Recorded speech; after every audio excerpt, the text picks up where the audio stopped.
Hello, welcome back to the channel, ladies and gentlemen. This news dropped yesterday. Gal Gadot and Patty Jenkins are reteaming on a Cleopatra biopic for Paramount Pictures. We know that they can work together. They've done it with some level of success. I think that they worked well together. Whether you think that the overall film's result with Wonder Woman was good or bad, they clearly have worked well together. They've gelled well together. There's a clear direction, a clear vision, and they seemingly have worked well together. So this is good news in terms of that. Now, we'll get into this news and then we'll touch on all of the controversy behind it, because there is a large amount of controversy, and I do want to get into that just because if you look at the facts and also studies and things like that, the controversy surrounding it is actually very much unfounded, but we'll get on into that in a second. So, Wonder Woman director Patty Jenkins and Gal Gadot are reuniting for another costume drama. The duo will reteam for Cleopatra. That's apparently I guess it's its title. It might be a working title, there may be a subtitle, but it's basically Cleopatra. A historical biopic in the works from Paramount Pictures, The Hollywood Reporter has confirmed. This is on The Hollywood Reporter. Now, Jenkins will direct the drama based on a script penned by Laeta Kalogridis, with Charles Roven of Atlas Entertainment. Gadot and Jaron Vassano of Pilot Wave Motion Pictures banner are producing. So that's interesting. It's good that Gadot is producing. She's actually throwing her money behind it, which is nice. Gadot will play Cleopatra, the Queen of Egypt, role made famous by Elizabeth Taylor in the 1963 classic. And Gadot's really excited for this. Really excited. She tweeted out, "I love embarking on new journeys. I love the excitement of new projects, the thrill of bringing new stories to life. Cleopatra is a story I wanted to tell for a very long time, and I can't be more grateful about this team." So that's really cool. It's nice to see that they're super excited about it. But there is a huge amount of controversy for some strange reason, namely because of her heritage, a lot of misinformation about what ancient Egypt was made up of, because it's in the African continent, and a lot of people wrongly assumed that it was made up of black people. It actually wasn't. There are numerous scholars, it's pretty much universally agreed, and there's data which will indicate that in a second, that it was not made up of black people at all. In fact, the majority was Middle Eastern people, which we'll get on into in a second. But there's a lot of outrage about this, and it's absolutely needless. We'll get on into that in a second, but I really want to just address this and air my views on it. Is that this very narrow-minded, blinkered way of thinking that only a specific person of a specific heritage can only play a specific role. It's very silly. It's the same as only a lesbian can play a lesbian, and only a gay person can play a gay person, and non-binary. It's, only a trans person can play a trans person. They're actors at the end of the day. She is of the same sort of region, roughly thereabouts, that they would come from, right? She's a good actress. There's nothing wrong. Or she'll be good in this anyway. Whether she's a good actress on a whole is debatable. But there's nothing wrong with her doing it at all. And the more outrage that happens about this movie ain't going to get made because she's the producer. So you want a movie to be made about a strong female, one of the strongest in history, Cleopatra, Queen. I know that we all say that we hate women and women are downtrodden and things like that. But you want this movie to be made, probably best to shut your mouth and pick your battles, because this is one that you're not going to win because you're just going to look stupid. It's really, really dumb. It really, really is. It's very, very silly.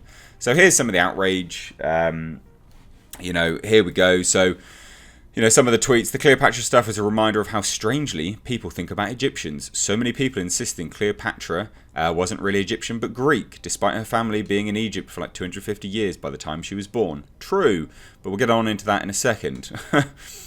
And again, apparently only Arabs can play it. And, there was even a disgusting comment about how she's a Zionist and things like this. And you're like, what are you on about, mate? Seriously? So there were no Egyptian women to play an Egyptian queen. Really? Really now? Whatever you think of her being cast as Cleopatra, never forget that Gal Gadot proudly served and continues to support a colonial army notorious for maiming and murdering civilians. And yeah, obviously that's not good. Obviously, obviously that's not good. Clearly. And then there's all of these things saying, gonna hear a lot of Cleopatra wasn't technically Egyptian in the next few days. No, like it's Egypt's history's notorious for many nationalities. There is no strict just Egyptian if you look at the DNA, and that's what we're going to get on into in a second. Because when I come to do a video like this, I want to come with some facts, right? I think that's really important. And again, you know, here you go. Everyone's divided on it. So there were no Egyptians to play, an Egyptian queen, blah, blah, blah. And it's just this very same... It's a really awfully blinkered outlook on it. Like, it's really narrow-minded. Really, really narrow-minded. Which Hollywood dumbass thought it would be a good idea to cast an Israeli actress as Cleopatra? A very bland-looking one. Alright. Instead of a stunning Arab actress like Nadine Najim. Probably because she's not producing it. She doesn't have the money to produce it, I would imagine. I'm sorry, but that's probably part of it. In fact, a near Eastern Studies Professor Emeritus at Binghamton University, Gerald Cardish, told Newsweek that there remains one unresolved issue about Cleopatra's ethnicity, which is her mother's unknown identity. Still, her siblings are thought to be Greco-Macedonian as well. Others were confused by the backlash and hate directed towards Gadot. Why, you're mad? She was Greek. And that's the thing. But a lot of people are like, oh, well, they were there for X, Y, and Z amount of time. Yeah, that's true. Cleopatra was ethnically, and this is what's important, she was ethnically Macedonian Greek. So what she looks like, right? The ethnicity of her was Greek Macedonian or Macedonian Greek. Stop shaming Gal Gadot and dividing people based on falsities. Reserve your outrage for real-world issues. Yep, I would agree with that. And then, funnily enough, there's even someone else. One researcher of Egypt, FYI, a researcher of Egypt, Sophia Aziz, was more concerned about the authenticity of other elements of the film opposed to the casting. As an Egyptologist, I'm more interested in accuracy of content. I hope Cleopatra is depicted accurately, and it's not another movie centered around the men in her life, which is true, because she reigned with like multiple men, like her son, her husband, her father, etc. So there's lots there, but I just wanted to get into this for 1 second, because yes, I've pulled up a study, because I think this is important. So this study, published on the 30th of May, not this year, 30th of May of 2017, in Nature Communications, includes data from 90 mummies buried between 1380 BC during Egypt's New Kingdom and AD 425 in the Roman era. The findings show that the mummies' closest kin were ancient farmers from a region that includes present-day Israel and Jordan. Modern Egyptians, by contrast, have inherited more of their DNA from Central Africans, so that's modern Egyptians, that's important. Archaeological discoveries of historical documents suggest close ties between Egypt and the Middle East, but, and this is a statement from an evolutionary anthropologist, it is very nice that the study has now provided empirical evidence for this at the genetic level, right? And that's from Omer Gokkuman of the State University of New York at Buffalo. Egypt's searing climate and the ancient practice of embalming bodies has made the recovery of intact genetic material daunting. The first DNA sequence thought to be from a mummy were probably the result of modern contamination. Many scientists are skeptical. So there's some of it, okay? And again, we continue. The latest analysis succeeded by bypassing soft tissue, often abundant in Egyptian mummies, to seek DNA from bone and teeth. Researchers carefully screened the DNA to rule out contamination from anyone who had handled the mummies since their excavation a century ago in the ancient town of Abu Sir al-Malik. More than half of the mummies were studied had pretty decent DNA preservation, said co-author Johannes Kraus, a paleogeneticist at the Max Planck Institute for the Science of Human History in Jena, Germany. So basically, succeeds where previous studies on Egyptian mummies have failed or fallen short. And basically, now researchers can hope to answer questions such as whether immigration drove ancient Egyptian population growth, adds Sonia. So basically, it's all about the fact that Where's the majority of them from? Well, Israel, Arab states, Greek, etc., etc. So, yeah. There you go. And again, rounds out the whole study with, the new data can't explain why the ancient Egyptians were so tightly aligned with people from Middle East.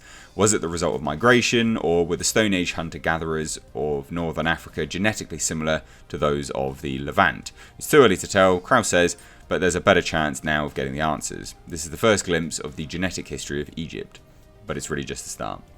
And Cleopatra herself, again, here's just a quick article on it anyway.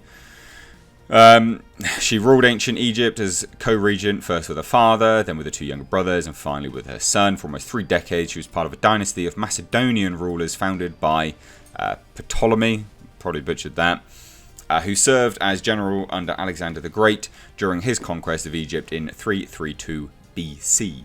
The thing is that ancient Egypt was a crossing ground. It was strategic in its location. It was just a fantastic location to basically colonize. And that's what a lot of people did. They moved there, or they conquered it, or... Do you see what... It has close ties with everything. This outrage over this shows a distinct lack of knowledge and also just plain sheer ignorance. Massive ignorance, in fact, and it's a shame. Like, it just shows you that you're all a bunch of idiots if you're outraged by this. But hey, that's fine. First world problems and all. Really, you know, that's what you're concerned about. The ethnicity of someone playing a role, which actually their ethnicity is pretty bang on, to be fair. It's fine. I don't really see the outrage. But there you go. There's a news update. Let me know your thoughts down below. Did you know any of this history that I've presented to you? I'd love to hear it. I find all this stuff actually to be genuinely fascinating. Ancient Egypt was one of those things that captivated me as a child. And I always wanted to visit Egypt. Have never, sadly, had the chance. But like I said, the outrage will only make this movie not get made. Because if she drops out, she's one of the lead producers. So if you really want the movie to get made, buckle up, saddle up, just deal with it. And also do some research. But anyway, guys, I've been Mr. H. Take care.